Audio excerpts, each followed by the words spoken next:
Si vous êtes ici, c'est que vous êtes au bon endroit pour parler de BD, de comics et de manga. Bienvenue dans La Bande à Bulles. Alors, La Bande à Bulles, c'est un podcast qui s'intéressera au fond et à la forme de nos livres d'images à bulles préférés et qu'on espère durables et à votre goût.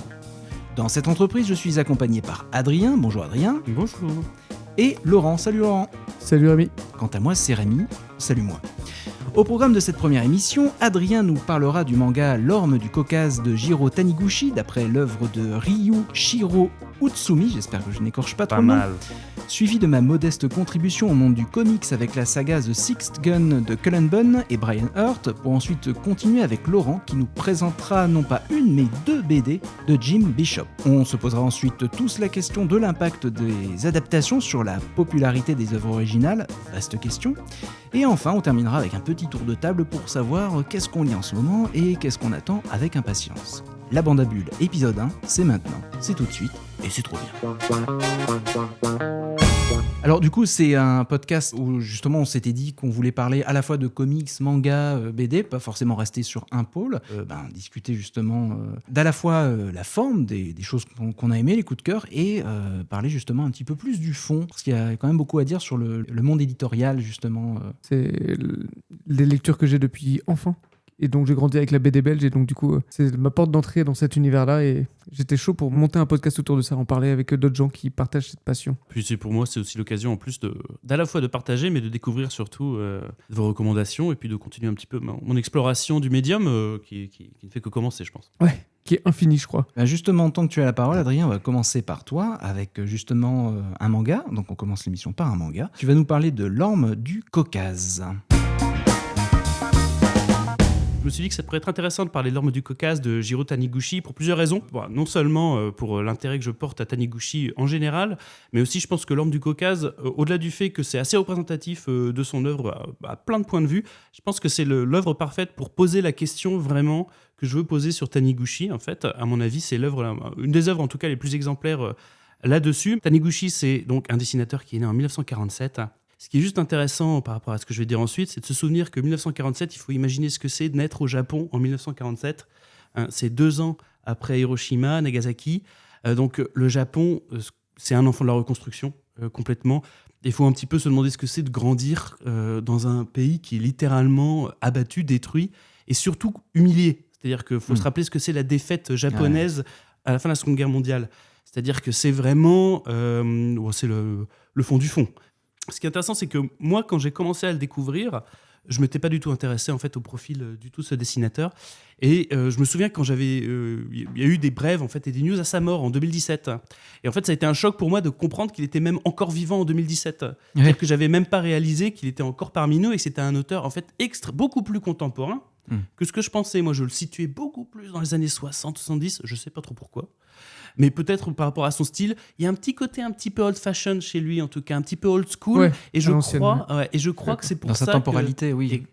Dans son style, il y avait quelque chose. En tout cas, moi, je lui associais comme ça quelque chose de beaucoup plus poussiéreux que ce qui était la vérité. Poussiéreux, attention, avant que je le connaisse vraiment, en fait. Là, je parle vraiment de l'image que je me faisais de lui d'une manière un petit peu générale.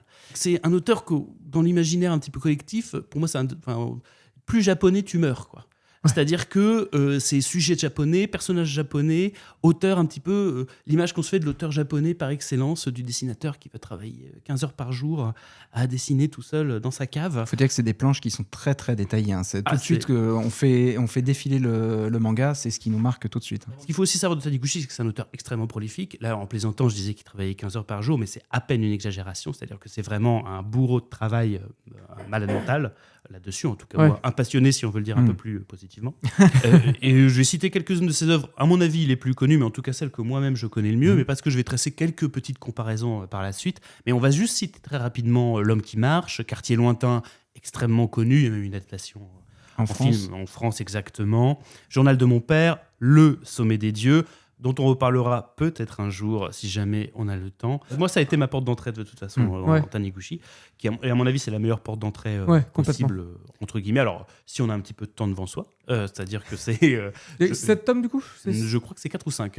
Alors, tu vois, typiquement, moi, j'aurais le livre que tu nous présentes aujourd'hui me paraît être une autre porte d'entrée parce qu'en fait, comme c'est, j'anticipe un petit peu, mais ce sont des récits courts. En termes de lecture, on peut vite arriver à la fin d'une histoire et ça donne toujours envie d'en avoir une autre, et puis une autre. Et puis, il y a aussi une autre chose qui est très spécifique dans les éditions de Taniguchi, c'est que contrairement à beaucoup d'autres mangas qui sont publiés dans le sens de lecture régulier des mangas, donc il faut entre guillemets à l'envers, c'est-à-dire qu'il faut mettre le livre dans l'autre sens. Bon nombre, je ne sais pas si c'est la totalité, mais en tout cas j'ai eu beaucoup de Taniguchi en main qui étaient dans le sens franco-belge. Donc c'est aussi une belle façon de rentrer dans le manga, dans le sens où si ça fait un petit peu peur, entre guillemets, pour déjà se fier aux traits, c'est une belle porte d'entrée. Dans les œuvres de Taniguchi, il y a un petit peu deux grandes verves, on va dire. Il y a la verve un petit peu plus romanesque, dans laquelle je mettrais, on va dire, le sommet des dieux, dans le sens où il y a quand même une narration, il y a une histoire un petit peu ample, il y a quand même quelque chose même d'un petit peu épique dans le sommet des dieux. Et il y a une verve que je décrirais comme un peu plus documentaire. Alors, c'est pas des espèces de murs, de cloisons qui sépareraient l'une ou l'autre des approches, hein. Ce que je veux dire par là, il y a des ponts entre les deux, puisqu'en fait, il y a une approche documentaire très importante aussi dans le sommet des dieux, et quelque part, il y a des choses très romanesques dans Quartier lointain, par exemple. Dans Quartier lointain, dans aussi, en fait, ce qui peut-être paraître dans des histoires plus anecdotiques ou plus purement japonaises, ou en tout cas où il n'y a aucun élément de fantastique, aucun élément vraiment historique large. Donc pour parler rapidement donc, de L'Orme du Caucase. L'Orme du Caucase, ça a été publié en 1993. Ça a été publié, en fait, comme c'est publié très souvent au Japon, en plusieurs fois dans la revue Big Comic, donc c'était de mai à août 93. Et en fait, c'est donc, comme tu l'as dit Rémi, le travail d'adaptation d'une œuvre de quelqu'un qui s'appelle Ryuichiro Utsumi, qui est quelqu'un qui n'est pas très connu en France, même pas connu du tout, parce qu'il n'a jamais été traduit apparemment. Et L'Orme du Caucase, pourquoi est-ce que c'est une excellente porte d'entrée ? Parce que c'est court récit, c'est des formats très très courts. Apparemment, en fait, le livre sur lequel c'est basé, ou en tout cas l'auteur sur lequel c'est basé, je ne suis même pas sûr que ce soit basé sur une œuvre en particulier, en fait, cet auteur-là. À mon avis, c'est parce que apparemment, l'écrivain est spécialisé dans les formats courts, en fait, dans les nouvelles. Donc, à mon avis, je ne serais pas surpris qu'en fait, que Taniguchi ait pioché un petit peu dans son corpus un petit peu général pour voir les histoires qu'il touchait un peu plus et qu'il avait lui-même envie d'adapter. Ce qui est intéressant, en fait, dans L'Orme du Caucase, c'est que c'est des récits qui, en apparence, peuvent paraître un petit peu banals, même très communs. C'est vraiment des petits moments de vie, des fragments, en fait, très très simples. Par exemple, tu as quelques histoires comme ça à pitcher ? Bien sûr, en fait. Alors, c'est des pitchs qui vont peut-être un petit peu sembler étranges, mais par exemple, c'est juste l'histoire de deux frères et de leur rapport avec leur chien. L'amour inconditionnel que ces deux frères ont pour leur chien et, par extension, l'amour que l'un des frères a pour l'autre et à quoi il est prêt à faire pour justement conserver, en fait, ou pour protéger son petit frère, par exemple. C'est aussi un couple de retraités et une histoire d'amour un petit peu naissante entre eux. Mais il ne faut pas croire qu'il y ait une espèce de révélation ou quoi que ce soit, hein. Là, ce que je raconte, c'est à la fois le pitch et presque un résumé, en fait, de la nouvelle, hein. Okay. On a aussi, par exemple, des gens qui emménagent dans une maison. Et puis, c'est ce qui donne le titre, justement, de ce recueil, L'Orme du Caucase. Il y a un énorme arbre, en fait, dans ce jardin. Et juste, le nouveau propriétaire se demande, est-ce qu'il doit couper cet arbre ou pas ? Qu'est-ce que ça représente, en fait ?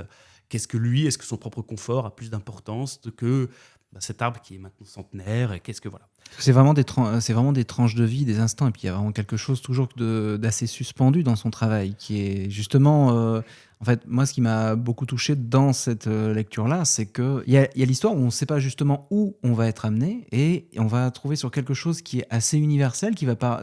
Justement, oui, certes, ça se passe au Japon, donc il y a ce côté un petit peu dépaysement pour l'architecture, pour l'atmosphère, mais ce sont des récits particulièrement universel. Ouais, exactement. Et au-delà du récit, en fait, ce qui est intéressant, la première chose sur laquelle Taniguchi est le plus connu et qui va vraiment vous sauter au visage si vous ouvrez ce livre, c'est la qualité de son dessin.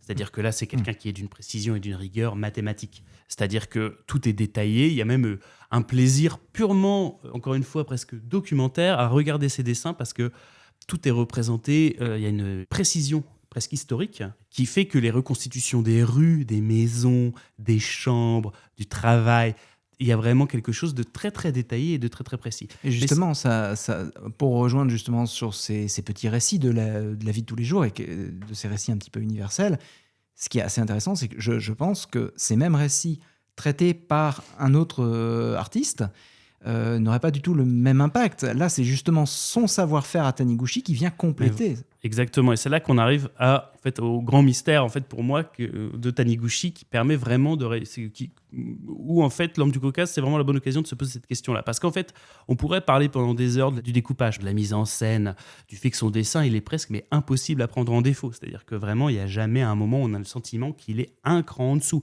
Taniguchi, on n'arrive jamais à la voir, tout est toujours vraiment dans un semblant de perfection. Il y a quelque chose qui peut être un petit peu effrayant dans ce sentiment de perfection du dessin, de ce côté vraiment très très précis, c'est qu'en fait il peut y avoir un côté un petit peu froid, on peut avoir peur justement de ça, de perdre peut-être un petit peu la vivacité du trait, l'impulsion, le côté un petit peu créatif et un petit peu foufou. Mais en fait moi, Taniguchi c'est un auteur qui me passionne, pourquoi ? Parce que c'est un auteur qui me fait un effet unique, c'est-à-dire qu'il n'y a personne, aucun autre dessinateur, de tout ce que j'ai lu qui me fait le même effet, c'est que c'est quelqu'un dont les dessins me font pleurer. C'est-à-dire qu'il y a une espèce de quelque chose de très très étrange, et quelque chose que j'arrivais pas à définir en fait. Et je me suis vraiment posé la question. Et en relisant La Lampe du Caucase, je me disais qu'est-ce qui crée chez moi cette émotion un petit peu indescriptible qui fait que j'ai la gorge serrée mais sur des détails, sur vraiment des scènes de vie quotidienne qui a priori ne devraient pas me parler, ne devraient pas me toucher et qui n'ont même pas narrativement en fait la volonté d'avoir un impact particulier. Et en fait, j'ai l'impression, plus j'y pensais, que c'est ce sens du détail en fait qu'on applique et où on réfléchit en fait très souvent à ce que je disais là, c'est-à-dire qu'à ce côté très historique, représentation, etc. Mais en fait, il applique exactement ce même sens du détail au spectre des émotions humaines. C'est-à-dire qu'en fait, il est incroyablement précis dans un geste, dans un regard, dans une position des corps, dans ce que deux personnes n'osent pas tout à fait se dire.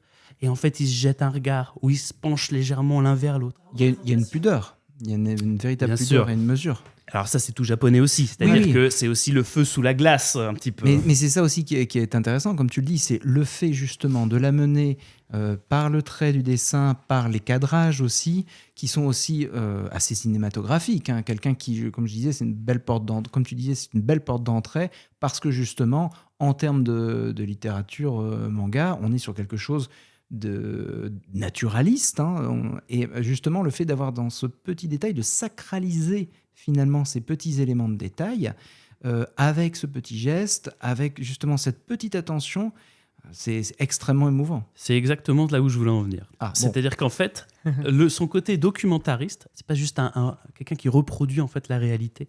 C'est quelqu'un qui justement documente complètement l'âme humaine, je trouve, dans ses dessins, dans ses attitudes, dans ce que ça représente. C'est pas juste une époque en fait qui nous est représentée. C'est d'un seul coup tout le spectre humain.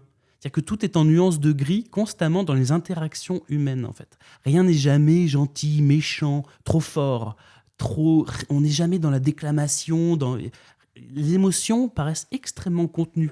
Et en fait, ce côté-là contenu, c'est ce qui crée justement la place pour le côté fin, pour la sensibilité, pour quelque chose justement des détails très très précis dans lesquels on ne peut pas s'empêcher en fait immédiatement de s'identifier. Donc c'est ça qui est très très fort. Et en fait, plus j'y pensais, plus non seulement j'ai l'impression en fait souvent de vivre d'un seul coup l'époque, de voir l'époque qui m'est décrite, ou la scène, ou le moment, mais j'ai l'impression aussi de vivre les émotions des personnages dans les scènes qui me sont décrites en fait. C'est le moment citation. C'est-à-dire que moi j'ai une citation de Tolkien que j'adore. Tolkien il parle de la nostalgie des montagnes qu'on ne gravira jamais. Taniguchi c'est la nostalgie des vies qu'on ne vivra jamais. Oui. C'est-à-dire qu'en fait c'est bizarrement, très juste. d'un seul coup je suis nostalgique d'une vie que je ne connais pas, de personnages que je ne connaissais pas il y a 2 pages. Littéralement, parce que c'est des nouvelles qui sont assez courtes, elles doivent durer 10, 15 pages peut-être. Le livre est pas très épais, il y en a 8 de récits à l'intérieur. Et pour revenir à ce que tu disais, Rémi, c'est exactement ça. C'est qu'en fait, cette représentation en fait, du spectre humain, de ces émotions qui m'impactent d'un seul coup, c'est-à-dire que je suis dans les chaussures des personnages, je ressens leurs émotions, ben, ça fait que d'un seul coup, leur quotidien, ben, ça devient un mythe, en fait, pour moi. L'anecdote, ça devient une légende. et en fait, c'est pour ça que je le rapprocherais presque d'un auteur américain. Pour moi, en fait, Taniguchi, c'est le John Ford japonais. J'aime bien le comparatif. Parce qu'aussi, c'est des héros du quotidien.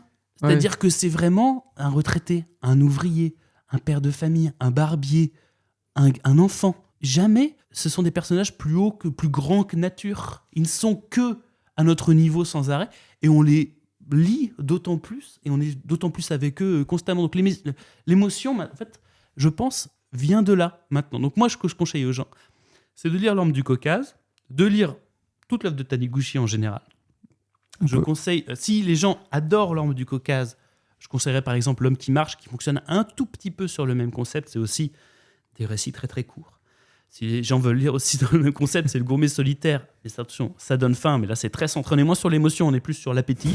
Donc c'est une autre logique, même si, attention, ça n'est pas dénué non plus d'émotion. Et ce qui est intéressant, donc moi c'est ce que j'aime de toute façon et pour lesquels je pense que Taniguchi est à mon avis un des plus grands, en tout cas dessinateurs que moi je connaisse. C'est-à-dire que quand je lis en fait Taniguchi, j'ai vraiment le sentiment d'être d'un seul coup sur le même spectre humain que lui, de me brancher à lui constamment et de partager son regard et en fait de marcher sur la même terre que lui. Et en fait ça crée un sentiment de fraternité humaine qui sort de tous ces récits que je trouve incroyable et je crois in fine que c'est ça qui m'aime beaucoup. Et en plus, dans la façon dont il a justement de construire ses pages, il y a un sens qui est, comme on l'a dit, qu'il accorde aux détails qui est déjà formidable. Mais par exemple, je trouvais intéressant que sur une histoire qui suit un enfant, l'image se place toujours à hauteur de l'enfant. Et le fait, justement, par exemple, tu parlais de l'histoire aussi de l'Orme du Caucase, les plans, les cadres en fait des pages en fait vient toujours en plongée depuis l'orme ou depuis justement les personnes qui le regardent en bas. Et en fait, le fait de se placer juste comme ça, en fait, c'est vraiment l'arbre et les nouveaux habitants qui se regardent et qui se jugent, qui se disent mais est-ce que j'ai le droit de faire ça ? Le dessin, il véhicule déjà tellement de propos. Moi, je suis persuadé que tu prends l'Orme du Caucase, tu ne lis aucun texte, tu le lis en japonais par exemple, si tu ne sais pas lire japonais, je suis persuadé que tu comprends toutes les émotions. C'est ça, parce que je pense que souvent en fait on le réduit à son trait, on le réduit à son style très précis, voilà. Mais en fait on oublie le metteur en scène quelque part. J'en profite pour ceux qui écoutent, pour décrire un petit peu, c'est un trait fin, très délicat et très détaillé. C'est-à-dire que là, j'ouvrais une page tout à l'heure et ils sont dans un jardin où il va prendre le temps de dessiner chaque buisson qui est derrière et il va vraiment pousser le détail au maximum. Alors que concrètement, dans des BD franco-belges, on peut avoir un aplat de couleurs qui va être derrière un personnage et ça suffira. Mais lui, non, il ne se permet pas ça, quoi. Il va vraiment rentrer dans le détail à chaque instant. Et c'est ce qui fait, je trouve, que ça rend ce côté très documentaire que tu décris. C'est vraiment le fait de rien lâcher, quoi. C'est que puis l'ancrage aussi, on peut parler de l'ancrage, notamment dans le manga qui est donc majoritairement noir et blanc. On est sur des nuances de gris. Il n'y a pas de noir. Donc déjà, jusque dans la couleur et l'ancrage, on est sur de la nuance. Moi, ce qui est marrant, c'est que j'ai l'impression que ça marchait pour toutes les œuvres de Taniguchi, puisqu'au final, Le Sommet des Dieux et Quartier Lointain, c'est exactement ce que tu décrivais. Peut-être que dans Le Sommet des Dieux, il y a un côté en effet plus épique, mais... Au Sommet des Dieux, on suit en fait une personne qui découvre un ancien appareil photo qui aurait appartenu à un alpiniste qui a disparu en montagne. Dans l'Everest. Et on va rester dans dans plusieurs personnages justement qui vont creuser justement cette histoire et de ces nombreux défis, du rapport avec la montagne, du rapport avec l'effort. Et du dépassement de soi. Enfin, il y a beaucoup de thématiques, mais voilà, c'était pour un peu donner envie pour le sujet. On en reparlera peut-être un jour, parce que c'est vraiment une saga, je pense qu'on peut la présenter comme ça, qui est assez incontournable. Et d'ailleurs, qui a été adapté en film d'animation, je dirais, il y a environ 2 ans. Par des Français, wouhou. Et je trouve que c'était une bonne synthèse, en fait, une relecture intéressante. Mais justement, on aura peut-être l'occasion d'en reparler, puisque ça rejoint un petit peu le sujet du grand débat de tout à l'heure. Mais avant le grand débat, je fais un petit détour niveau comics pour vous parler de la saga The Sixth Gun. Alors, The Sixth Gun, je vais commencer par le synopsis. Alors que le continent américain se remet difficilement des blessures de la guerre civile, d'inquiétants individus sillonnent le Grand Ouest à la recherche de 6 pistolets maudits, détenant à eux seuls assez de puissance pour mettre fin à l'humanité. Parmi eux, le général confédéré Hollander Hume, créature suspendue entre la vie et la mort, attend dans son cercueil le jour où il pourra enfin remettre la main sur l'un de ses artefacts. Pour l'heure, son épouse et 4 de ses cavaliers les plus fidèles ont retrouvé la trace de l'une de ses armes entre les mains de Becky Moncrief, jeune femme cherchant à venger la mort d'un de ses proches. Alors donc c'est un comics qui est donc écrit par Cullen Bunn, donc il est né en Californie du Nord, donc on parle de comics américains, donc c'est un scénariste de comics américains. Alors il a déjà pu œuvrer sur des œuvres Marvel, notamment Spider-Man, Avengers, Deadpool, Wolverine, mais aussi, et c'est là que je l'aime le plus, dans le comics un petit peu plus indé, donc on est sur Dark Ark, Bone Parish, The Empty Man, Arrow County, et donc au dessin on a Brian Hurt, qui est né aux États-Unis en 82 et qui est notamment responsable de certaines séries comme Queen and Country, récemment le one-shot Poppy et le Lagon perdu, et toujours en comics. The Damned, alors je ne l'ai pas lu, mais bigrement j'ai envie de le lire parce que c'est exactement la même équipe créative et un petit peu la même ambiance, mais façon polar à la place du western.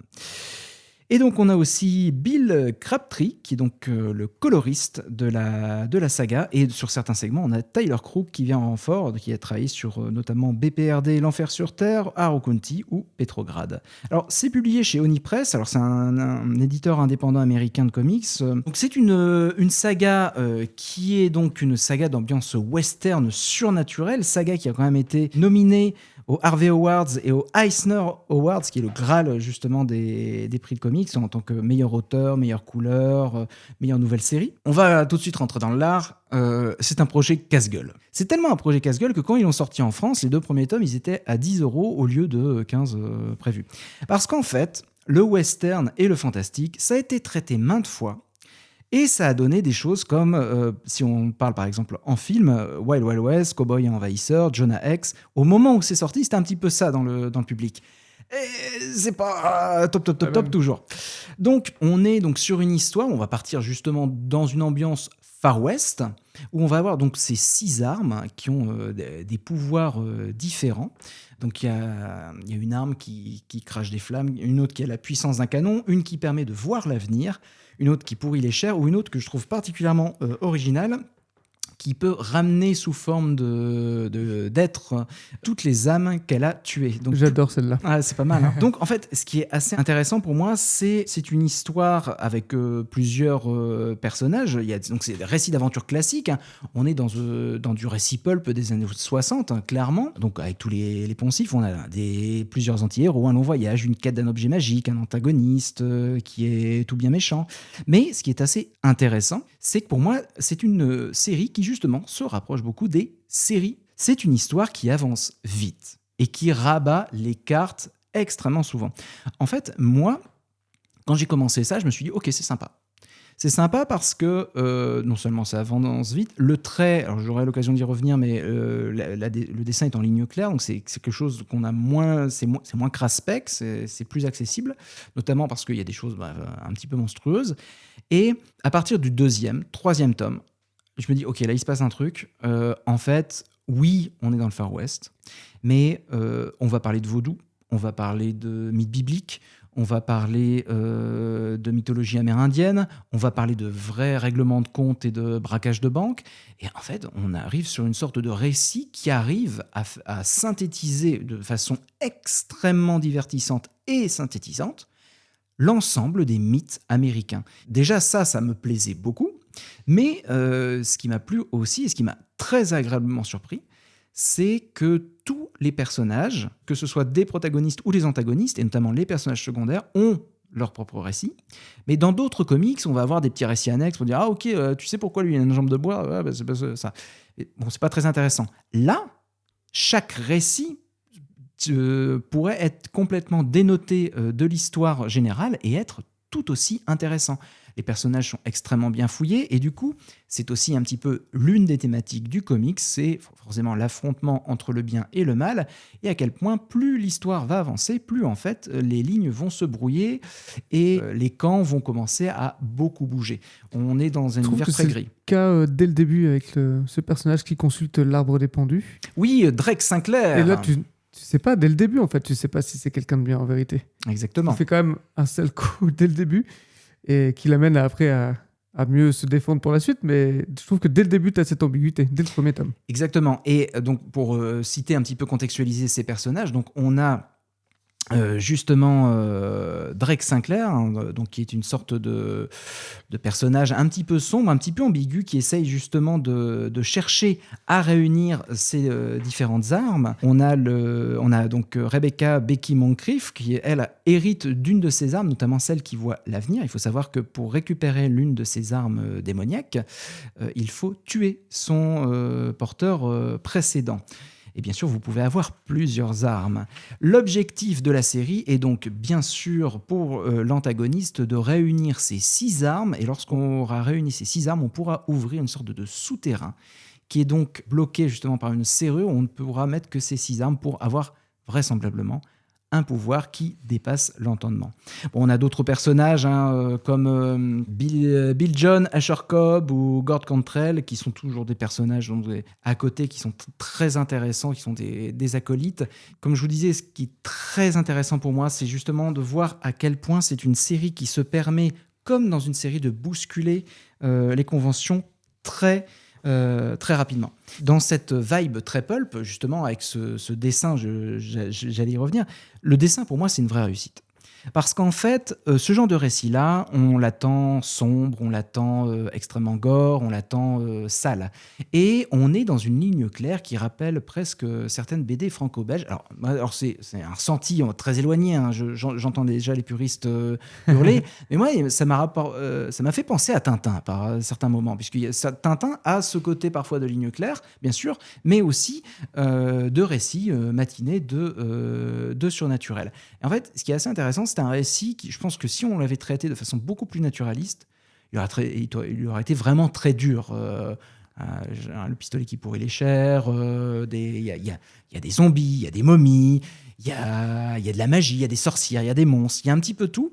Et je trouve que le sel de cette série, en plus d'être extrêmement dynamique, est aussi le fait que tous ces éléments, et le dessin y contribue, sont cohérents. C'est pas incohérent d'avoir justement un personnage qui vient de la mythologie vaudou, qui côtoie des bandits de grand chemin. Enfin, ça fonctionne.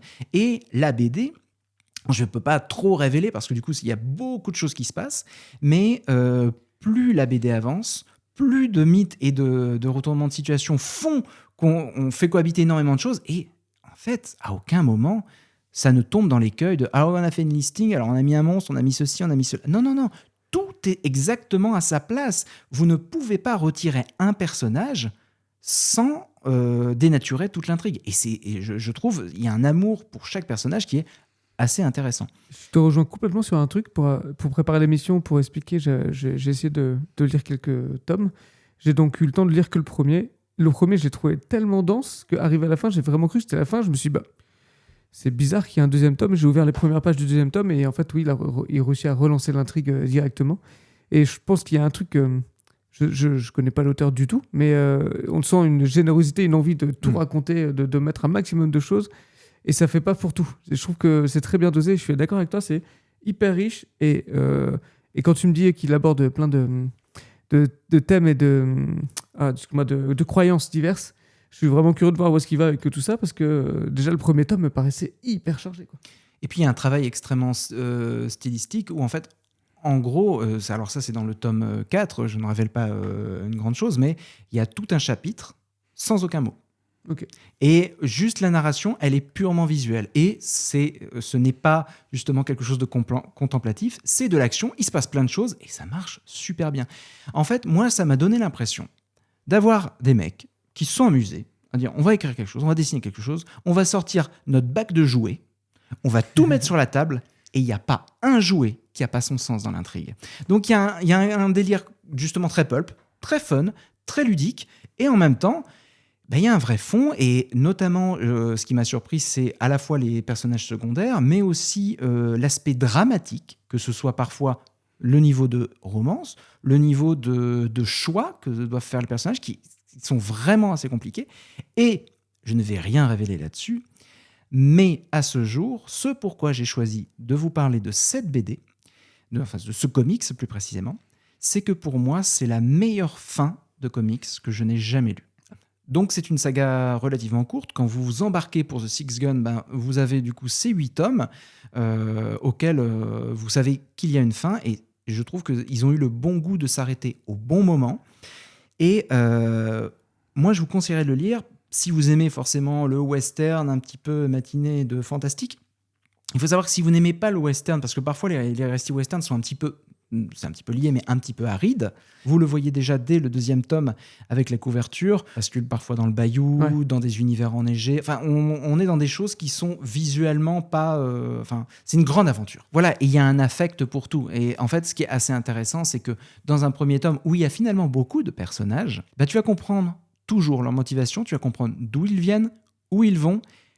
Et forcément, c'est une série qui n'hésite pas à aussi rabattre les cartes. Ça veut dire aussi supprimer des personnages importants. Et tu vas comprendre, tu vas savoir ce qu'ils ont voulu raconter. Et vraiment, je trouve qu'en termes de plaisir de lecture, vous n'avez rien à perdre à lire The Six Gun. C'est pas très long. Ça brasse beaucoup de thématiques. Il se passe vraiment plein de choses. Et alors, on me souffle dans l'oreillette que c'est 7 tomes et pas 6. Ouais. Et pas 8, pardon. Il y a 6 armes, il n'y a pas 8 tomes et il y a 7 tomes. Vous avez suivi ? Ouais, c'est bon, je pense qu'on est bon. Non, c'est vachement intéressant ce que tu dis parce que justement, moi, ce qui me fait un petit peu peur, généralement dans ces récits un petit peu, pot pourri, mais je dis pas ça négativement. Non, je suis d'accord. Le côté un petit peu maelstrom de références culturelles, de zombies, de personnages.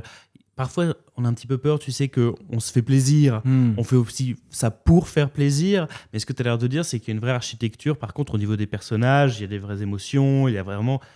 ils existent, quoi. C'est pas juste un livre d'images qui est un petit peu rigolo avec ses multiples références, mais peut-être un peu sans conséquence quelque part pour le lecteur, quoi. Bien sûr, je pense notamment à un personnage qui est Asher Cobb, qui est une sorte de momie. En fait, quand on va connaître son histoire, qui est un petit peu une histoire à la Elephant Man, et qui est beaucoup plus développée que juste ce que je vous dis, mais juste ce récit-là était le terreau pour faire un comics indépendant. En fait, déjà, vous pouvez déjà raconter quelque chose. Et cette générosité, cette densité, et le fait d'avoir voulu faire relativement court est vraiment très intéressant. C'est d'ailleurs le problème, tu soulèves ça, mais dans les comics, souvent, on s'embarque, mais on ne sait pas jusqu'à quand. Là, The Six Gun... Normalement, c'est terminé. Alors, il y a eu récemment des annonces et des rumeurs comme quoi il y aurait une suite, donc, qui s'appellerait The Six Gun Roads. Mais là aussi, dans cette logique-là, ce n'est pas de prolonger l'histoire, c'est de raconter d'autres routes, donc d'autres personnages pour justement prolonger un petit peu l'univers, mais qui va venir enrichir l'univers, qui ne va pas venir le rallonger artificiellement. Donc pour l'instant, rien n'est dit, mais peut-être que quand on sortira ce podcast, on aura l'info. Moi, je voulais vous parler de Jim Bishop et de 2 BD qu'il a sortis à 1 an d'intervalle. Mais avant de vous parler de ça, je voulais vous demander un truc, les gars. Est-ce que vous avez déjà lu Charlie et la chocolaterie ? Lu ? Non. Non. Est-ce que vous avez vu Charlie et la chocolaterie ? Oui. Ok. Dans le livre, et je ne me souviens plus dans le film, il y a un bonbon qu'une petite fille qui est fan de chewing-gum mâche, mais il n'est pas fini, mais elle ne devrait pas le manger tout de suite. C'est un chewing-gum qui va refaire tous les repas que tu peux toutes les parties du repas, l'entrée, le plat, le dessert, etc. Est-ce que vous vous souvenez de cette séquence-là ou pas du tout ? Vaguement. Et du coup, elle démarre, elle prend son petit chewing-gum, elle commence à le mâcher, puis elle commence à décrire le premier goût. Et tu dis, ah oui, d'accord, c'est un chewing-gum à... je me souviens plus les détails, mais disons une bêtise, des olives, c'est l'apéro, d'accord. Ah oui, mais tout d'un coup, j'ai telle saveur qui vient. Ah, c'est plus du tout la même saveur. Et comme ça, au fur et à mesure du chewing-gum, et puis après, il me semble qu'elle devient violette, elle s'envole, etc. Ce qui ne vous arrivera pas quand vous lirez les BD de Jim Bishop, mais par contre, cette sensation de multiples saveurs, c'est celle que vous retrouverez dans les 2 œuvres, et c'est ça que je trouve assez marrant. Le parallèle entre les 2 œuvres est chouette pour ça. Les 2 œuvres en question, ce sont donc Lettre perdue et Mon ami Pierrot. En fait, ce qui s'est passé, c'est que l'auteur Jim Bishop, qui est né en 1985 à Saint-Denis, qui est, si j'ai bien compris maintenant, vit dans une ville qui n'a pas du tout de lien avec la BD, car il vit à Angoulême, donc vraiment... Rien à voir. Rien à voir, quoi. Bled perdu. Bled perdu. Et ce gars-là, donc, qui passionné de BD, vous en doutez, fait déjà une première BD en crosswording. Alors, je ne sais pas pourquoi, mais sur les éditions Glénat, il n'en parle pas du tout. Peut-être parce que c'est pas édité par Glénat, mais et parce que maintenant, il est édité chez Glénat. Et donc, il fait une première BD qui s'appelle Nubo, le gardien des nuages, avec un style graphique qui est assez différent de celui qu'on va voir dans les 2 œuvres suivantes. Il fait sa première œuvre officielle, qui s'appelle donc Lettre perdue. Et il sort cette œuvre, cet ouvrage, qui raconte l'histoire d'un petit garçon qui attend depuis bien longtemps la lettre de sa mère, et qui chaque jour va arriver le facteur, qui est un poisson clown, qui arrive et qui lui fait croire à chaque matin que oui, il a la lettre pour lui, et en fait, pas du tout. Et au bout d'un moment, ce petit garçon, il en peut plus. Il craque. Et il se dit, j'en ai marre, je vais aller chercher la lettre directement moi-même.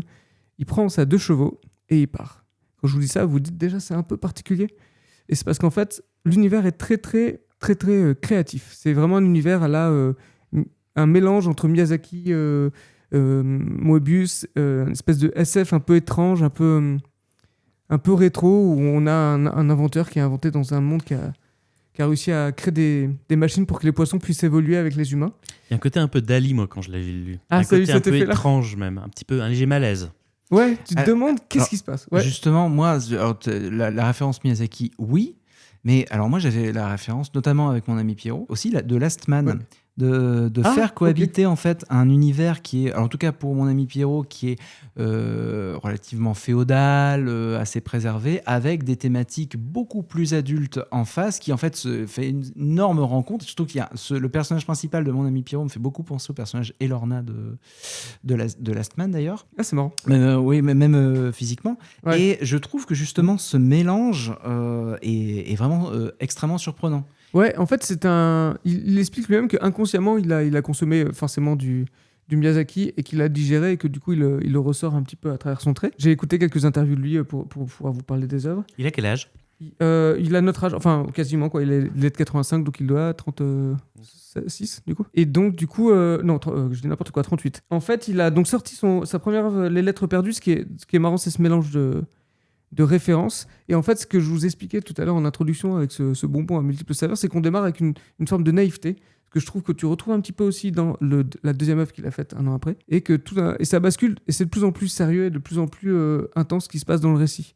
Dans le premier récit, donc Lettres perdues, on va vraiment... Adrien l'a lu et du coup, tu vas me conforter dans mon idée, mais ça devient de plus en plus sérieux. Il va se confronter à une mafia, il va se confronter à des personnages qui sont à la fois très amusants, mais de plus en plus, les problématiques vont être concrètes. Il va rencontrer une jeune fille très importante dans le récit, qui va être son acolyte tout le long du récit, qui va donner un côté plus sérieux, parce que lui a un côté très très naïf, qui au début est presque un peu irritant. Et au fur et à mesure du récit, on commence à comprendre pourquoi. Et ce que j'aime beaucoup, c'est que dans les 2 œuvres, le dénouement final est vraiment beaucoup plus rude que ce à quoi on peut s'attendre dans ce genre de récit. Donc je ne vais évidemment pas spoiler. Donc cette première œuvre, Lettres perdues, est intéressante déjà pour ça, et elle sort, et elle a un succès incroyable.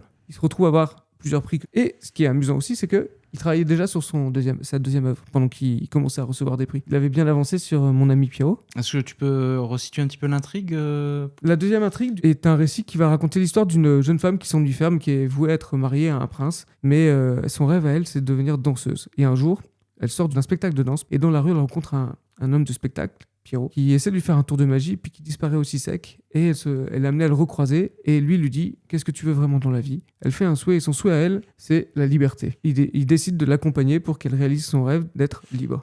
Sauf que la liberté, et c'est ça que je trouve hyper intéressant, tout comme dans Lettres perdues, c'est pas aussi génial que ce qu'on pourrait se dire « Ah, c'est trop bien de pouvoir faire ce qu'on veut quand on veut. » Tu dois aussi de répondre à des besoins, et c'est toi qui dois répondre à tes propres besoins. Cette deuxième œuvre, donc du coup, mon ami Pierrot, elle est aussi intéressante que Lettres perdues pour ça. C'est-à-dire que tu démarres en disant oui, c'est un conte, c'est un peu léger, etc.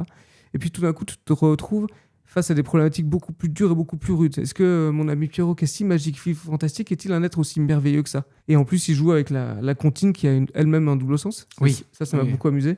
C'est le fait que la comptine de base est une comptine pour enfants, prête-moi ta plume, tout ça. Et aussi, je n'ai pas le sens exact, mais je sais que c'est une ambiguïté sexuelle. Ah oui, à la base, c'est une comptine érotique. C'est une qui comptine... a été justement. Ouais, c'est ça. Ma chandelle est morte, je n'ai plus de feu, Oui. donc j'ai un peu plus de patates. Et en fait, on connaît souvent le premier couplet, mais en fait, si on entend l'ensemble de la chanson, là, c'est évident.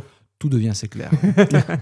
Et ben, ce qui est intéressant, c'est que ça travaille cette ambiguïté-là de la chanson, que nous on connaît en tant que berceuse, et qui en vérité n'était pas créée pour ça. Dans les 2 œuvres, ce qui m'a beaucoup plu, et c'est un travail global, c'est pour ça que je voulais pas séparer les deux, c'est que on sent que l'auteur y a mis quelque chose de très très personnel. Il a clairement, je pense, perdu sa mère, et je pense qu'il a vécu une relation complètement toxique. Je vous dis ça parce que c'est en lien avec les œuvres dont on vient de parler à l'instant. Et donc du coup, on sent quelque chose de très personnel et quelque chose de très très juste dans un monde qui n'est pas du tout. Par exemple, dans Mon ami Pierrot, je trouve qu'il y a des dialogues qui sonnent tellement justes que ça fait froid dans le dos, parce que vraiment c'est des échanges qu'on a déjà entendus malheureusement autour de nous avec certains couples. Je vous souhaite pas dans vos couples respectifs.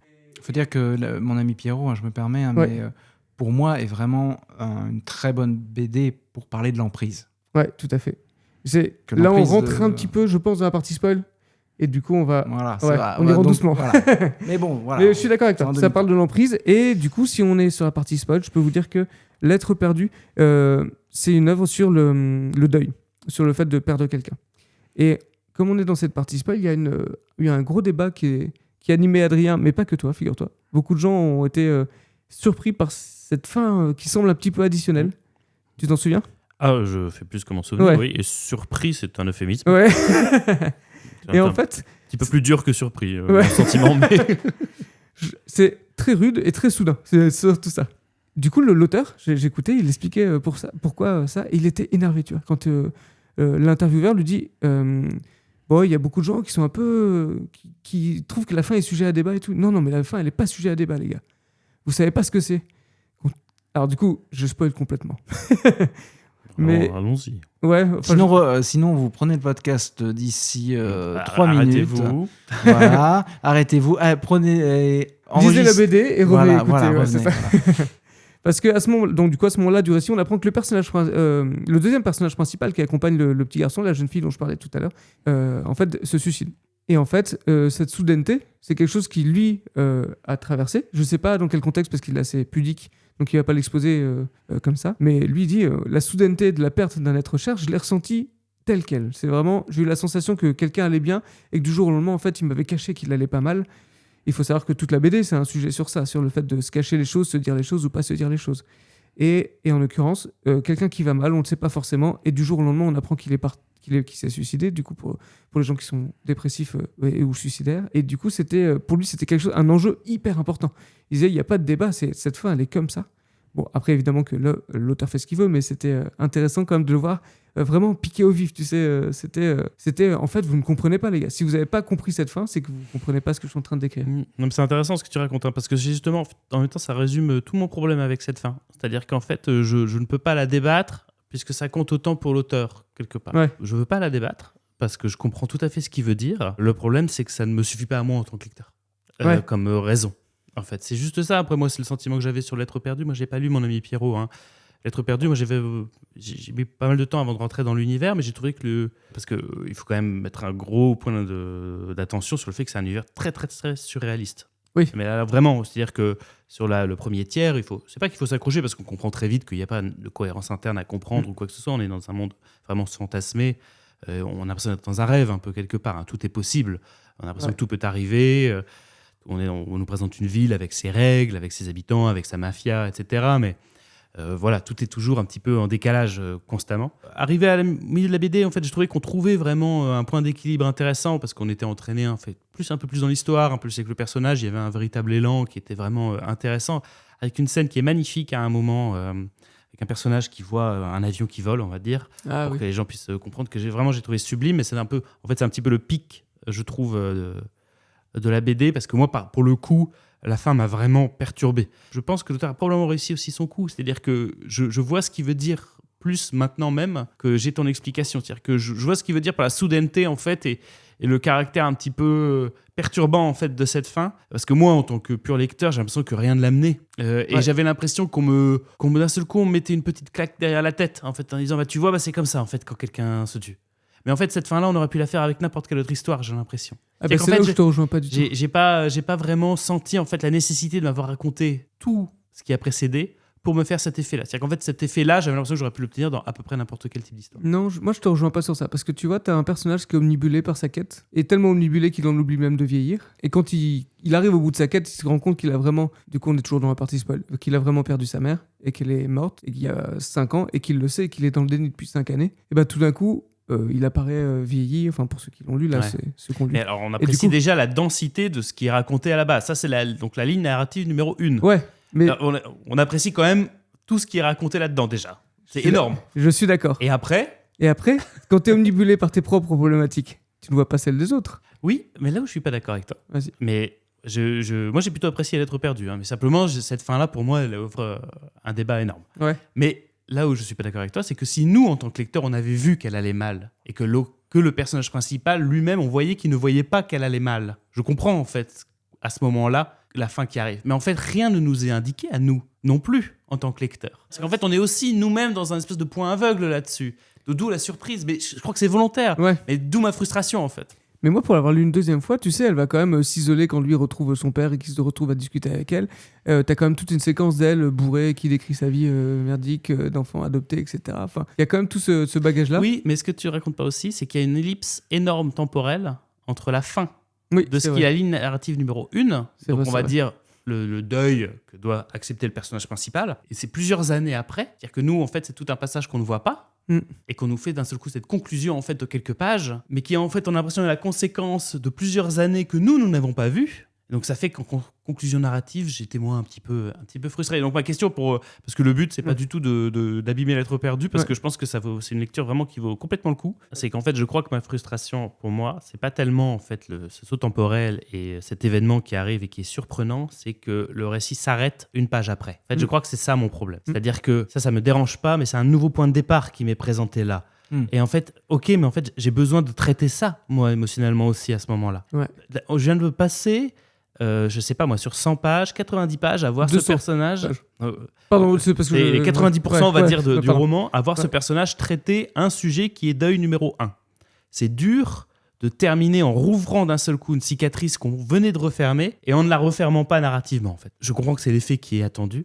Moi, ça m'a laissé un goût très amer, en fait, en bouche.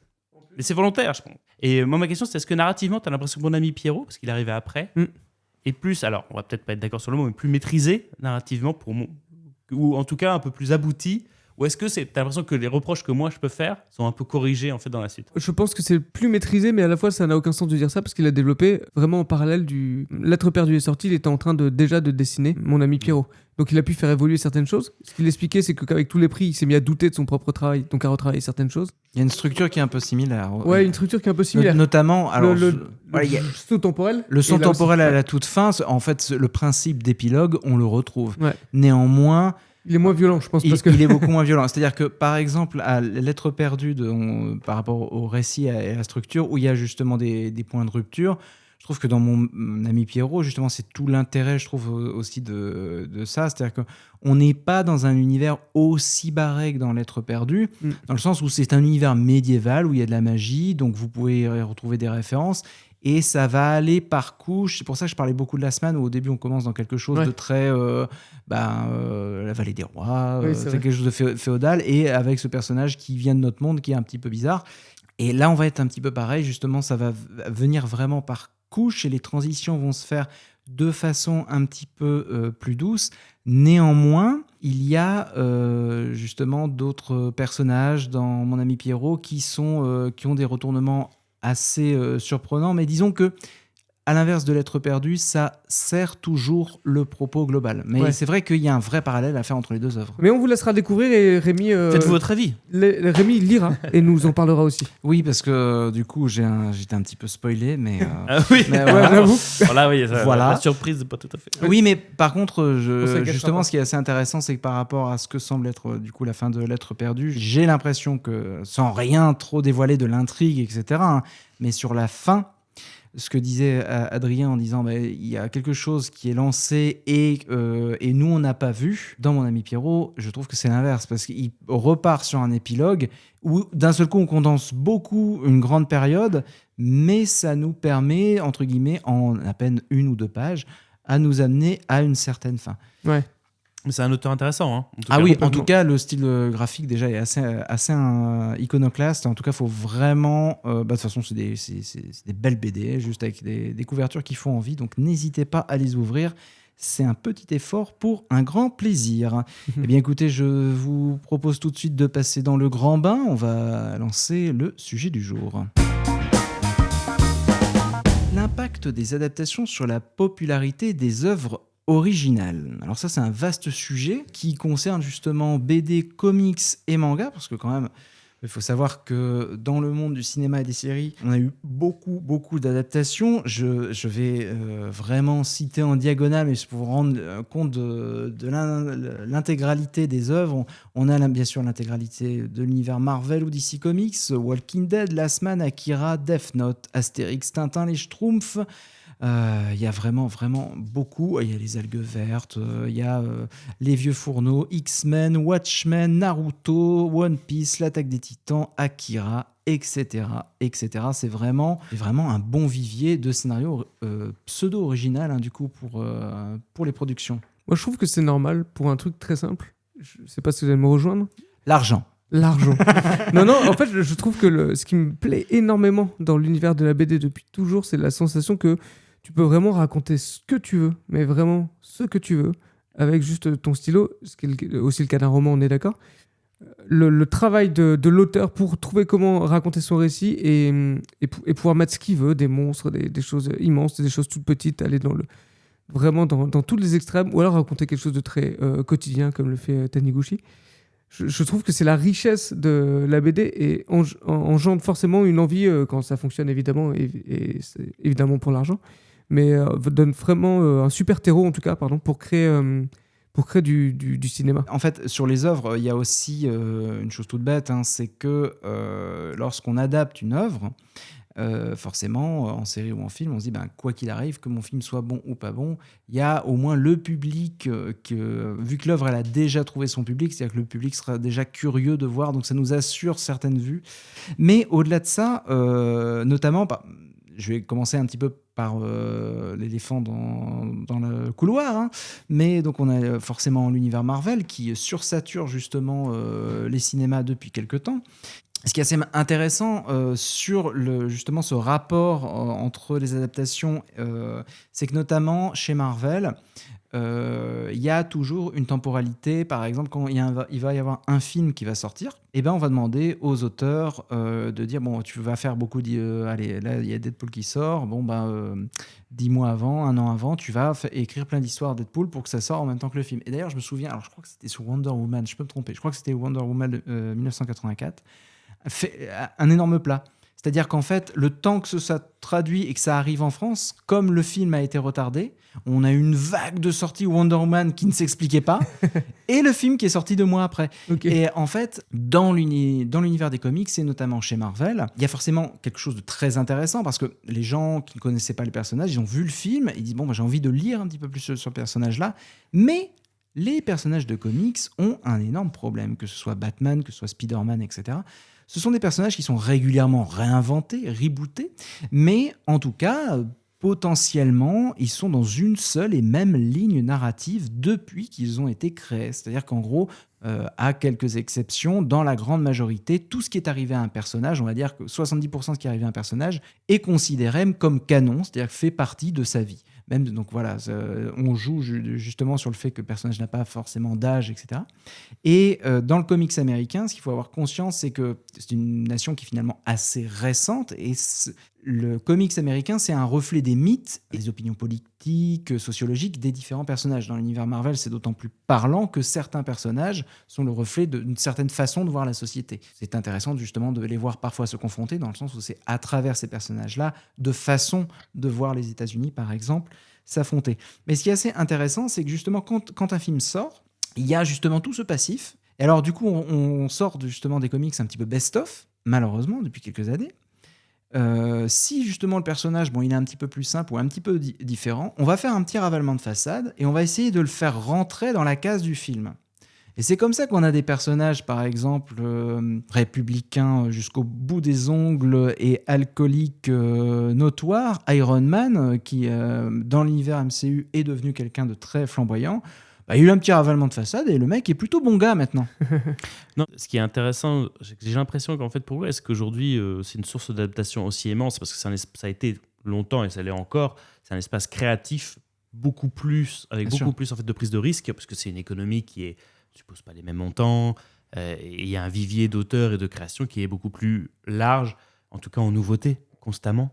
Il y a bien sûr en BD, il y a énormément de franchises, attention, mais en tout cas, il y a un vivier créatif dans lequel elle est puisée, etc. Et moi, ce que je pose comme question, je ne sais pas ce que vous en pensez, c'est que parfois j'ai l'impression qu'en fait, pourquoi est-ce que les grands studios ou les productions se tournent en fait vers ça? C'est pour aller chercher cette créativité, en fait, cette nouveauté, cette fraîcheur, en fait, de les proposer d'autres choses. Mais est-ce que quelque part, ce travail d'adaptation et le renvoi que ça fait à l'œuvre d'origine, il n'y a pas une dévitalisation aussi extrêmement forte de l'œuvre d'origine. Je prends pour ton exemple, c'est-à-dire qu'en fait, à la limite que l'adaptation, elle, aseptise un petit peu en fait l'œuvre de base. Pourquoi Quelque part, pourquoi pas. Oui, c'est normal. C'est quelque chose qui est plus grand public. C'est une adaptation. C'est une adaptation et on l'entend. Mais ce que je me demande parfois, c'est si après le retour, par contre, c'est un billard à 3 bandes. C'est-à-dire qu'après, il y a le retour de ce qu'a fait l'adaptation sur l'œuvre d'origine.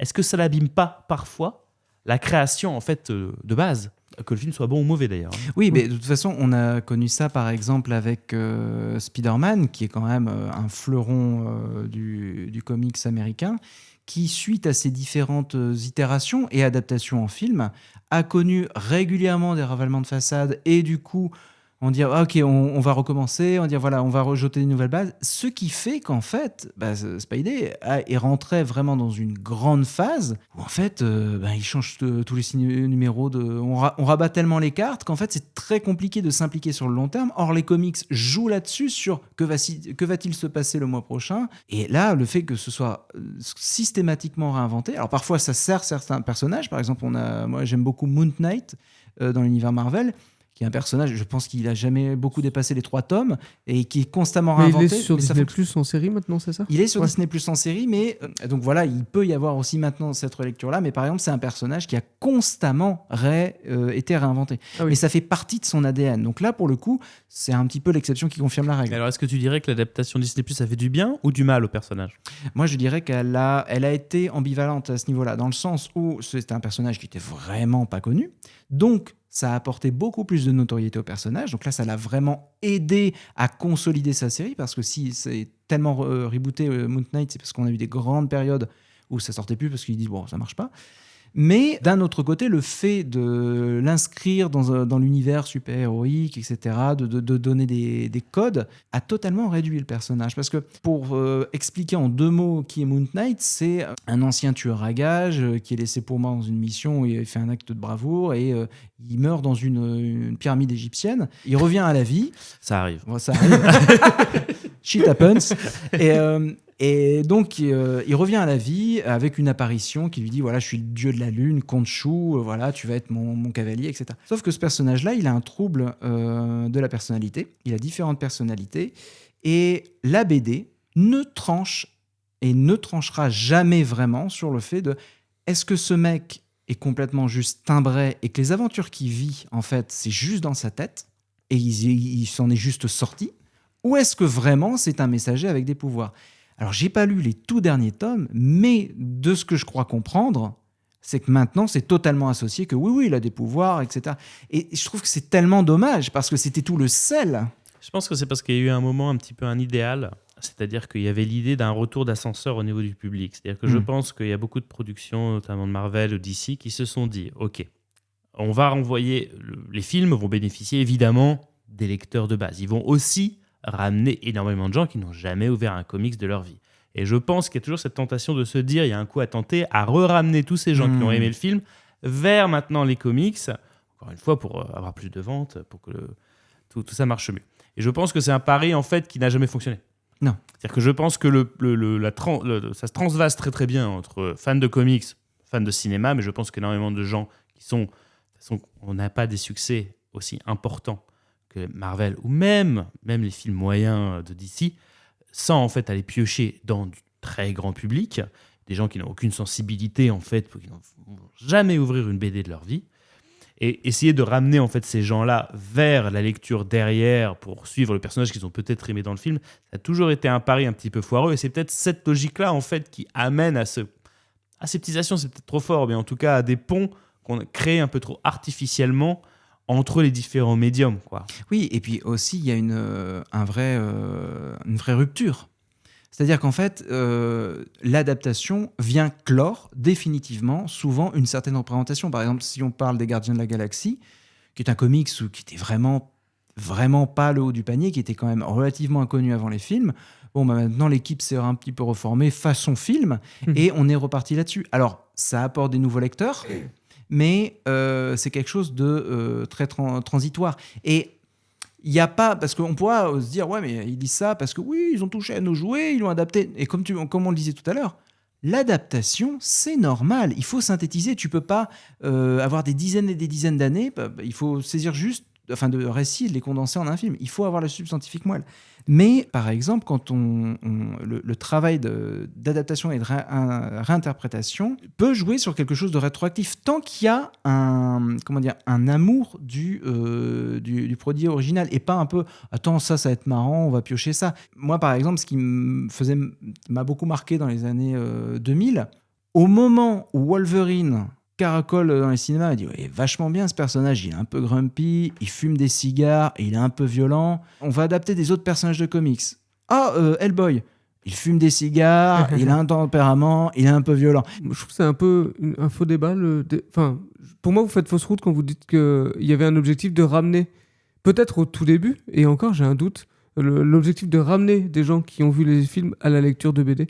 Parce que pour moi, c'est tout l'inverse, c'est pour toucher d'autres personnes qui n'iraient jamais ouvrir une BD. Oui, mais là, je parle de ça dans la logique de est-ce que les adaptations parfois dévitalisent les œuvres d'origine ? Ah oui. Est-ce que ça abîme ou est-ce que ça améliore parfois quelque part, tu vois ? Moi, par exemple, Hellboy, je l'ai connu via Del Toro à la base et je suis tombé amoureux du personnage avec Del Toro. En fait. Et derrière, je me suis penché sur les BD. Et j'ai pas trouvé une incohérence entre ce que j'avais vu et les BD, tout en trouvant une énorme différence. C'est-à-dire que c'est vraiment deux univers différents, mais parce qu'en fait, Mignola, quand il le fait, Hellboy, c'est 100% lui, c'est son personnage. Et quand Del Toro, il fait Hellboy, c'est aussi 100% Del Toro, en fait. Et donc, c'est ça, d'un seul coup, qui est intéressant. Et en fait, la ligne, elle est beaucoup plus brouillée, je trouve, dans les adaptations, par exemple, Marvel.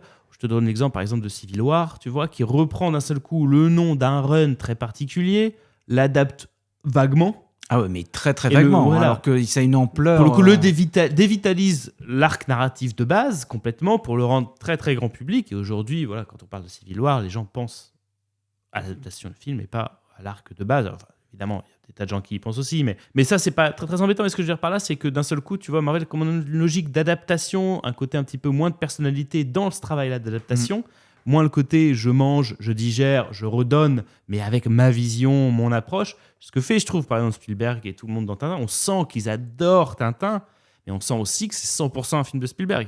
Ouais. Et les deux sont pas antinomiques, c'est 100% Tintin, 100% Spielberg. Les deux sont là. Moi, j'ai un autre argument pour les adaptations qui dévitalisent pas et qui peuvent, au contraire, sublimer l'œuvre. J'ai deux exemples qui sont des adaptations de BD françaises. La première, c'est Le Transpersonnage que vous avez peut-être vu ou lu, je ne sais pas. Moi, je trouve le film très très bon. Je trouve que c'est vraiment un très très beau, très chouette film. Et je trouve que la BD, en fait, est en dessous du film. Tu vois, j'ai lu la BD après et je la trouve beaucoup moins efficace que le film lui-même. Les adaptations qui finalement s'en sortent le mieux, j'ai l'impression, sont celles qui justement n'ont pas valeur à capitaliser sur ce qui a été fait. En disant, voilà... Nous, on raconte une histoire, on adapte, mais en aucun cas, on dit oui, on dissocie. Et c'est quand on essaye de continuer ça que ça devient problématique. La série, par exemple, The Walking Dead, moi, quand j'ai commencé, je trouvais que c'était génial. J'aime pas, normalement, je suis pas très zombie. Mais ce que je trouvais hyper intéressant, c'est de dire, on va prendre le pli de suivre sur le long terme, dans le temps, des gens, comme vous et moi, comme vos voisins, qui survivent à une apocalypse zombie. Et comment on fait ? Et quand il y a eu la série, qui a un petit peu rabattu les cartes, qui a fait quelque chose d'un petit peu plus sérial, et bien là, justement, au niveau du comics, ils ont essayé de rattraper un petit peu cet effet en parallèle, et ça a commencé à devenir une sorte de globi-boulga un petit peu bizarre. En tout cas, c'est le sentiment que moi j'en ai eu. Oui. Mais ce lien-là est problématique, et parfois même va jusqu'à obliger le lecteur à regarder. J'en veux pour preuve, j'en parlais tout à l'heure de Last Man, où il est quand même difficilement...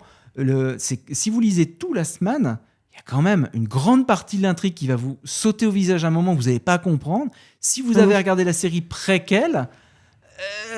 Non, moi je suis pas d'accord avec ça. Ce qui est assez différent, c'est que c'est pas là pour le coup.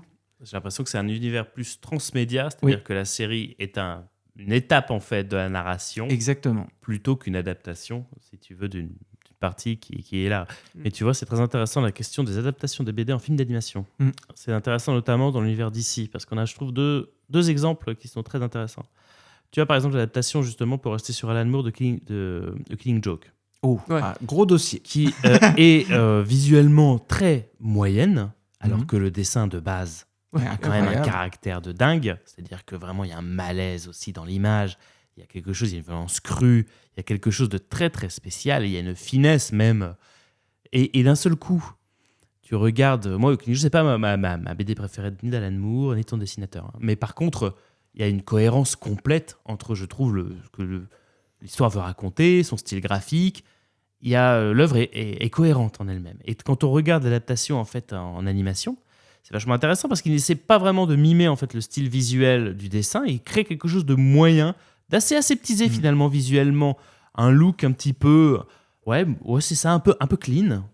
Ce qui fait que par contre, il change pas tellement le propos de ce que l'histoire veut raconter, mais alors ça crée une espèce de dichotomie hyper étrange en fait entre les deux. Il y a un côté complètement incohérent dans ce qu'on regarde. Alors je passe sur les modifications de scénario, sur l'introduction qui a été rajoutée parce que sinon ils n'ont pas suffisamment de durée, donc ils doivent rajouter une espèce de bout d'histoire qui n'a rien à faire là. Mais une introduction qui n'a justement absolument rien à voir avec le propos et qui encore maintenant suscite énormément de débats parce que ça crée quelque chose de... Mais c'est là où je veux en venir. Et je prends un autre exemple d'adaptation que moi j'aime bien, c'est Dark Knight Returns. Oui. En 2 parties. Pourquoi est-ce que j'aime Dark Knight Returns et j'aime pas l'adaptation de The Killing Joke ? Je trouve que dans Dark Knight Returns, il y a un réal, il y a un style visuel qui n'est pas celui de la BD non plus, mais qui est cohérent, qui a une logique interne. Il y a une vraie mise en scène ultra dynamique. Une musique aussi incroyable. Une musique absolument incroyable. En gros, juste, il y a un réal, il y a des artistes et il y a de l'engagement. Ce n'est pas juste une adaptation. Tu vois que par contre, c'est des gens qui sont passionnés, à mon avis, par Dark Knight Returns, mais simplement ils ont envie d'en raconter leur version. Et les deux versions cohabitent côte à côte. Je peux à tout moment lire l'un ou regarder l'autre. J'ai une expérience, un goût qui va être un peu similaire. Je suis dans le même environnement, mais je regarde deux choses qui sont différentes et qui ont leur propre logique, qui ont leur même but et qui les atteignent différemment. Mais justement, par exemple, on parlait tout à l'heure de Spider-Man, de Sam Raimi de 2001, c'est exactement la même logique pour moi. C'est-à-dire que il comprend la substantifique moelle, c'est des œuvres qui peuvent cohabiter en parallèle, qui ne viennent pas parasiter. Et en fait, depuis, justement, à l'époque, c'était comme ça et ça fonctionnait bien. Ce n'est que très récemment qu'on a commencé, notamment avec, on va mettre le Spider-Man de Sam Raimi dans l'univers Marvel, qu'on va commencer à intégrer ces personnages-là et à dire « Ah oui, mais alors du coup, ce truc qu'il y avait dans le film de Sam Raimi, il va se retrouver là-dedans, etc. » Et en fait, je trouve qu'en fait, il faut lier vraiment une sorte de cordon sanitaire autour de l'œuvre en disant « Vous adaptez quelque chose, c'est très bien, vous le faites connaître peut-être un nouveau public qui ne s'y serait pas intéressé, mais ça ne dénature pas l'œuvre. Quand l'adaptation revient nourrir la publication originale, ouais. Alors c'est une tare de comics parce que les comics, forcément, ça ne cesse de sortir. Les BD aussi, on peut avoir des relectures. Les mangas, c'est quand même plus rare. Moi, j'ai pas de souvenir qu'il y ait eu un dommage, surtout parce que je pense que la temporalité n'est pas la même. C'est-à-dire que les mangas se terminent. On peut parler de Death Note, il n'y a pas eu de dommage au retour, il y a un dommage aller, tout simple. Tu me fais penser à l'adaptation de One Piece, qui étonnamment est une bonne adaptation. Alors, ça me fait un peu mal de dire ça, parce que je vous parlais tout à l'heure du dessin, qui est central pour moi.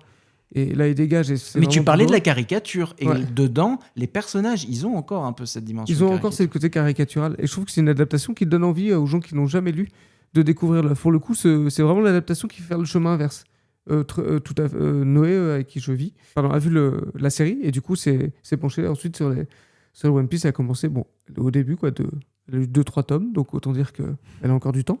Mais je trouve que c'est un bon exemple qui fait le chemin inverse. Tant qu'une adaptation reste ce qu'elle est, une adaptation, j'ai l'impression qu'il y a autour de la table un consensus un petit peu autour de ça, tant que l'adaptation reste une adaptation et ne vient pas renourrir le matériel d'origine, ça fonctionne parce que vu que l'adaptation va resynthétiser quelque chose, si tu intègres la synthèse à ce qui était plus complexe, ça crée une sorte de confusion et on a des personnages qui se perdent constamment et qui sont constamment inventés. Et il y en a certains avec lesquels ça ne marche pas quand on essaie de faire une grande histoire, mais par exemple, souvent j'ai tendance à dire qu'il y a autant de Batman que de fans de Batman. Ce qui est assez intéressant, par exemple, pour Batman, et notamment ce que fait chez Urban Comics, notamment avec le Black Label, c'est en fait de dire, ok, vous avez Batman, vous faites une histoire, vous en faites ce que vous voulez. Vous pouvez le tuer à la fin si vous voulez, il n'y a pas de problème. Et en fait, c'est ça qui est intéressant. C'est un personnage qui, pour le coup, a tellement été adapté de façon différente qu'il a réussi à transfigurer ça et à devenir une sorte de chose qui peut être réinventé assez constamment. Mais tous Tu sais- les héros n'ont pas, tous les personnages de bande dessinée n'ont pas le droit à ce traitement, malheureusement. Mais je pense que de toute façon, c'est le résumé de ce que tu dis par rapport à tes adaptations. En fait, tout ça ne sont que des figures et des outils. Tous ces personnages, toutes ces histoires, tous ces récits, tous ces comics, toutes ces BD. Ce n'est qu'une énorme boîte à outils. Et il faut absolument, en fait, par contre, de véritables auteurs qui s'en emparent pour raconter une histoire avec. Par eux-mêmes, ils ne racontent rien. Ils ne racontent quelque chose que à travers le regard qu'un auteur porte sur eux, quoi. Et ce sera la fin de notre premier bac à sable, de notre première arène, qui est donc le sujet du jour. Avant de nous quitter, on fait juste un tout petit tour sur vos dernières lectures et la sortie que vous attendez. Alors, Laurent, quelle a été ta dernière lecture ? Et là, en cours, parce que j'ai arrêté pour mettre à jour pour l'émission d'aujourd'hui. Mais du coup, c'est le dernier Manu Larsenet, donc, qui s'appelle La Route, qui est une adaptation d'un roman. Ah oui. Peut-être savez-vous l'auteur ? Vous savez le nom de l'auteur du roman Oui, La Route ? Cormac McCarthy. Merci, je me tournais vers Adrien qui s'y connaît mieux que moi en littérature. Et donc, du coup, c'est une lecture que je trouve le Encore travail... une adaptation. Encore une adaptation, c'est vrai. Vraiment. Travail graphique incroyable. Et je trouve que, en fait, Manu Larsenet, il y a quelques années, a dit lâcher le crayon pour se passer à la tablette. Et dans ma tête, je me dis, ah, c'est dommage, il a vraiment un style qui va être difficile numériquement parlant. Bon, en fait, je vais fermer ma gueule en voyant La Route parce que c'est incroyable. C'est une vraie claque graphique. Après, c'est toujours aussi joyeux. On reconnaît que Manu Larsenet est un grand bout en train parce que vraiment, c'est sombre à crever, quoi. Mais Le roman de base, c'est une horreur. Ah ouais, Enfin, ok. c'est très dur, c'est un livre très dur. ouais, ok. Bah, du coup, ça lui correspond bien parce que ça fait quand même plusieurs BD où Manu Larsenet est pas au top de sa forme. Après, il a fait. Bah alors Manu, Ouais, ça va pas ? Tu veux qu'on en parle, Manu ? C'est marrant parce que quand on le voit en interview, il a l'air plutôt une certaine bonhomie. Oui, alors, je pense que. Mais effectivement, mais- avec un peu de dépression aussi. mais je Allez pense Manu, que viens, on va t'offrir un coup à boire, tu vas voir, tu vas être très bien ici. Il a juste pour il a fait plusieurs BD humoristiques et donc en fait, il a quand même. Il est pas dénué d'humour, c'est juste que quand il décide de traiter d'un Il sujet a ses sombre, qualités. et ben, c'est très sombre. Voilà, c'est juste ça qu'il faut l'avoir en tête. Bah, je suis impatient de le lire, hein, La Route. Ouais, j'en suis à la moitié, moi j'ai dû m'arrêter, mais quand j'aurai fini, je te le passe. C'est un gros hit de la BD actuelle. Alors ensuite, quelle est la sortie que tu attends avec impatience, la prochaine sortie, un truc qui te donne vraiment envie de dire « Oh ça risque de finir dans ma bibliothèque ». Ah, en fait, bon, j'ai un peu triché parce que c'est déjà sorti, mais il y a pas très longtemps. C'était le 3e tome de Lightfall, qui est Oui. une BD américaine. Et en fait, j'avais flashé sur le style graphique. C'est une BD jeunesse. Hein, C'est une BD jeunesse, ouais, oui, qui tout à est fait. Oui, il faut très, très préciser. Et c'est vrai qu'en termes de narration et de récit, c'est assez simple, mais c'est tellement beau, tellement un plaisir. Tu tournes les pages, j'étais vraiment transporté dans un monde féerique incroyable. Et du coup, j'étais impatient de voir les derniers univers qu'il a créés dans son 3e tome, qui je crois est le dernier. Impeccable. Et alors Adrien, quelle a été ta dernière lecture ? Ma dernière lecture, c'est pas du récent, c'est une anthologie de Moebius. En fait, tout bête sur ses premières publications, les publications de Métal Classique. Hurlant, qui est recompilé, mais c'est très bien parce que c'est très dur à lire, même moi qui ai les 30 ou 35 premiers volumes de Métal Hurlant. Mais ça fait que la publication a été tellement en fait, échelonnée entre différents numéros. Il y en a un tous les 4 numéros, etc. Et là, ça regroupe en fait dans l'anthologie un petit peu pas mal des publications de Métal Hurlant, de Pilote avant et d'autres choses aussi.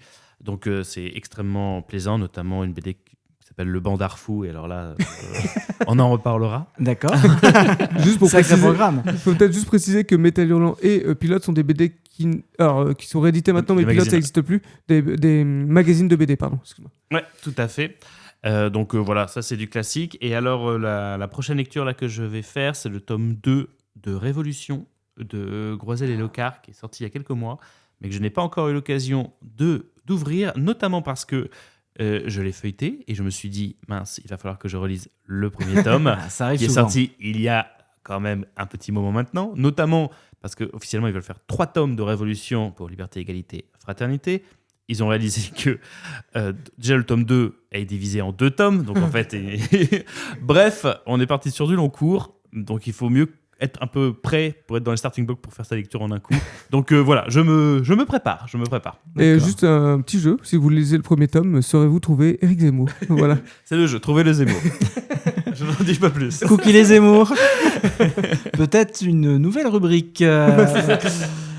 Alors donc moi la dernière chose que j'ai lue c'était un comics Star Wars Dark Vador. Alors parce qu'il y a eu une réédition où il y a eu plein de comics vraiment centrés sur notre méchant site préféré. Une édition c'était 3€ le comics. Alors c'est des comics blancs. Ce qui m'a donné l'occasion d'avoir accès à certaines histoires que je n'avais pas lues et notamment la prison fantôme. Qui s'intéresse justement au début de l'Empire et à voir un petit peu toutes les magouilles qu'il y a dans les rangs impériaux. Et j'ai été très agréablement surpris par le ton adulte, extrêmement acerbe et sombre, et cette fin qui, souvent dans les comics Vador, est assez bonne. C'était vraiment une fin d'un cynisme et d'une noirceur tout à l'égal de son personnage principal. Tu m'intrigues. Et donc, j'attends avec grande impatience la suite. Alors, normalement, ça va être le tome 7 du manga La danse du soleil et de la lune, de l'autrice qui avait notamment pondu la très bonne saga Kazane, la voleuse de visage. Et donc, La danse du soleil et de la lune, c'est peut-être un manga que je pourrais présenter ici, mais donc c'est dans le Japon féodal avec un personnage qui ne peut pas être un samouraï puisqu'en fait le métal se brise et se tord à sa proximité, donc il ne peut pas travailler, donc il ne peut même pas se faire seppuku. Et alors qu'il est à 2 doigts de décéder, une femme sublime lui apparaît et se propose en mariage à lui. Une femme qui est un petit peu mystérieuse et peut-être à voir avec des éléments magiques. C'est extrêmement bien écrit, c'est assez adulte et j'ai commencé un petit peu par curiosité, je trouvais que les jaquettes étaient assez belles et le récit m'a complètement embarqué. C'est l'une de mes meilleures lectures manga de ces dernières années, donc j'ai hâte vraiment de la suite. Ah, ça me tente à fond. Eh bien, on arrive déjà à la fin de cette émission. Alors, le podcast final ne révélera pas le temps qu'a pris l'enregistrement de cette première émission, mais en tout cas... On s'échauffe. On s'échauffe, voilà. Donc, en tout cas, nous, on était très contents de faire ce premier épisode. On espère que vous serez nombreuses et nombreux à l'écouter. Et je sais pas ce que vous en dites, les amis, mais on se dit à la prochaine. À la prochaine, les gars. Salut. Salut.